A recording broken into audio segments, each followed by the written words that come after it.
সংবাদ। আসসালামু আলাইকুম। বাংলাদেশ বেতার, সিলেট। সংবাদ পড়ছি মোহাম্মদ আনওয়ার হোসেন রনি। আমি সেই মেয়ে, আমি পরিবর্তনের নেতৃত্ব দেই, সংকটে সামনের সারিতে মেয়েরা। এই প্রতিপাদ্যকে সামনে রেখে সারা দেশের মতো সিলেটেও আজ পালিত হচ্ছে আন্তর্জাতিক কন্যা শিশু দিবস। বিশ্বজুড়ে জাতিসংঘ রাষ্ট্রসমূহ প্রতি বছর 11ই অক্টোবর দিবসটি পালন করে থাকে। দিবসটি মেয়েদের দিন হিসেবেও পরিচিত। এই দিবসের অন্যতম প্রধান উদ্দেশ্য হল লিঙ্গ বৈষম্য দূর করা, শিক্ষার অধিকার, পরিপুষ্টি, আইনি সহায়তা ও ন্যায় অধিকার, চিকিৎসা সুবিধা, বৈষম্য থেকে সুরক্ষা, নারীর বিরুদ্ধে হিংসা ও বলপূর্বক তথা বাল্যবিবাহ রোধ করা। এছাড়া গোটা বিশ্বজুড়ে কন্যার পরিপুষ্টি সম্পর্কে জনসচেতনতা বৃদ্ধি করাও দিবসটির লক্ষ্য। এদিকে কন্যা শিশুরা বোঝা নয়, দেশের সম্পদ শীর্ষক সেমিনার অনুষ্ঠিত হয়েছে মৌলভীবাজারে। সকালে জেলা শিল্পকলা একাডেমি হল রুমে অনুষ্ঠিত সেমিনারে প্রধান অতিথি ছিলেন ঢাকা বিশ্ববিদ্যালয়ের সমাজ বিজ্ঞান বিভাগের অধ্যাপক ডক্টর নাজমা চৌধুরী। সেমিনারে বক্তারা বলেন, দেশের মোট জনসংখ্যার প্রায় 46 ভাগই শিশু, এর 24 ভাগে কন্যা শিশু। কন্যা শিশুরা সমাজের বোঝা নয়, বরং আশীর্বাদ। পুত্র সন্তানের মতো সম অধিকার দিয়ে মানসম্মত শিক্ষা, স্বাস্থ্য ও পুষ্টি নিশ্চিত করে দক্ষ মানব সম্পদে পরিণত করা সকল পরিবারের দায়িত্ব। তারাই বড় হয়ে পরিবার, সমাজ ও দেশের অগ্রযাত্রায় অবদান রাখবে। দি হাঙ্গার প্রজেক্টের সহযোগিতায় কন্যা শিশু অ্যাডভোকেসি ফোরাম এর আয়োজন করে।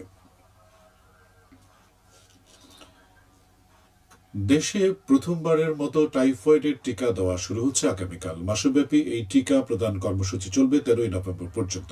এই কর্মসূচির আওতায় 9 মাস থেকে 15 বছরের কম বয়সী প্রায় 5 কোটি শিশুকে বিনামূল্যে একটি ডোজ ইনজেক্টেবল টিকা দেওয়া হবে। শিক্ষা প্রতিষ্ঠানে টিকাদান চলবে 30 অক্টোবর পর্যন্ত। এর বাইরেও 9 মাস থেকে 15 বছরের কম বয়সী সব শিশুকে এই টিকা দেওয়া হবে বাড়ি বাড়ি গিয়ে। শহর এলাকার পথ শিশুদের টিকা দেবে এনজিওরা। সিলেট মেডিকেল বিশ্ববিদ্যালয়ের স্থায়ী ক্যাম্পাস নির্মাণের জন্য নির্ধারিত জমি বিশ্ববিদ্যালয় কর্তৃপক্ষের কাছে আনুষ্ঠানিকভাবে হস্তান্তর করা হয়েছে। আজ সিলেটের জেলা প্রশাসক মোহাম্মদ সারোয়ার আলম বিশ্ববিদ্যালয়ের উপাচার্য অধ্যাপক ডাক্তার মোহাম্মদ ইসমাইল পাটোয়ারির হাতে জমির কাগজপত্র তুলে দেন। এ সময় জেলা প্রশাসনের ঊর্ধ্বতন কর্মকর্তা, বিশ্ববিদ্যালয়ের সংশ্লিষ্ট কর্মকর্তা এবং গণ্যমান্য ব্যক্তিবর্গ উপস্থিত ছিলেন। সিলেট সুনামগঞ্জ বাইপাস সংলগ্ন গোয়ালগাঁও ও হাজুরাই মৌজায় এই বিশ্ববিদ্যালয় ক্যাম্পাস নির্মাণের জন্য প্রায় 80 একর জমি অধিগ্রহণ করা হয়েছে। বিশ্ববিদ্যালয় কর্তৃপক্ষ জানিয়েছে, এ জমি হস্তান্তরের মধ্য দিয়ে স্থায়ী ক্যাম্পাস নির্মাণের কাজ দ্রুত শুরু হবে।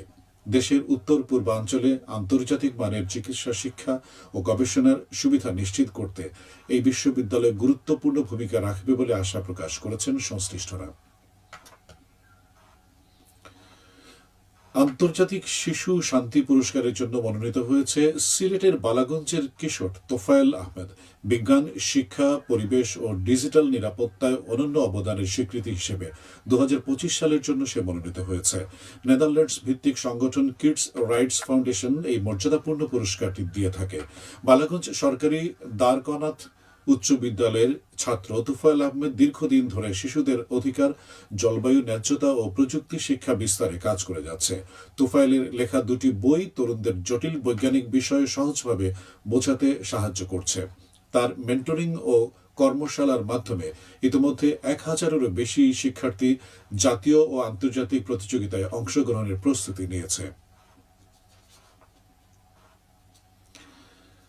বালু, মহাল ও মাটি ব্যবস্থাপনা আইন 2010 এর আওতায় ভ্রাম্যমাণ আদালত পরিচালনা করেছে সুনামগঞ্জ জেলা প্রশাসন। আজ জেলার জাদুকাটা নদীর বিন্নাকুলি বাজার এলাকায় এ অভিযান পরিচালনা করা হয়। অভিযানে বালু, মহাল ও মাটি ব্যবস্থাপনা আইনে 2টি মামলা করে অপরাধীদের 2 লক্ষ টাকা অর্থদণ্ড প্রদান করা হয়েছে। এদিকে হবিগঞ্জের শায়েস্তাগঞ্জ থেকে বিপুল পরিমাণ গাঁজা সহ 2 মাদক ব্যবসায়ীকে আটক করেছে র্যাপিড অ্যাকশন ব্যাটালিয়ন। অভিযানে মোট 54 কেজি গাঁজা উদ্ধার করা হয়েছে। আজ সকালে শায়েস্তাগঞ্জ থানার ব্রাহ্মণডুরা ইউনিয়নের অলিপুর গ্রামে রেল ক্রসিং এলাকায় বিশেষ অভিযান তাদের আটক করা হয়। এ সময় মাদক পরিবহনে ব্যবহৃত একটি ট্রাকও জব্দ করা হয়েছে। মৌলভীবাজারের রাজনগর উপজেলার খাড়গাঁও থেকে সরকার বাজার ভায়া উদনাছড়া পর্যন্ত 12.5 কিলোমিটার সড়ক উন্নয়ন প্রকল্পের কাজ এগিয়ে চলছে। এতে ব্যয় হচ্ছে প্রায় 8,75,00,000 টাকা। ইতিমধ্যে প্রকল্পটির 30 ভাগ কাজ শেষ হয়েছে। বাকি কাজ আগামী বছরের ফেব্রুয়ারির মধ্যে শেষ হবে বলে আশা করা যাচ্ছে। প্রকল্পের আওতায় 6টি কালভার্ট, মাটি ভরাট, রাস্তা প্রশস্তকরণ, আরসিসি ঢালাই ও পিচ সহ আনুষঙ্গিক কাজ অন্তর্ভুক্ত রয়েছে। এলজিইডি তা বাস্তবায়ন করছে। সবশেষে আবহাওয়া। রাত 1টা পর্যন্ত পূর্বাভাসে বলা হয়েছে, সিলেট সহ পার্শ্ববর্তী এলাকায় আজ কোনো সতর্কবাণী নেই এবং কোনো সংকেতও দেখাতে হবে না। আজ সিলেটের সর্বোচ্চ তাপমাত্রা ছিল 28.8 ডিগ্রি এবং সর্বনিম্ন 23 ডিগ্রি সেলসিয়াস। বাতাসে আর্দ্রতা ছিল সকালে 97 এবং সন্ধ্যায় 92%। আগামীকাল সিলেটে সূর্যোদয় হবে 5টা 49 মিনিটে এবং সূর্য অস্ত যাবে 5টা 28 মিনিটে। সংবাদ শেষ হলো। পরবর্তী স্থানীয় সংবাদ প্রচারিত হবে আগামীকাল সকাল 8টা 10 মিনিটে।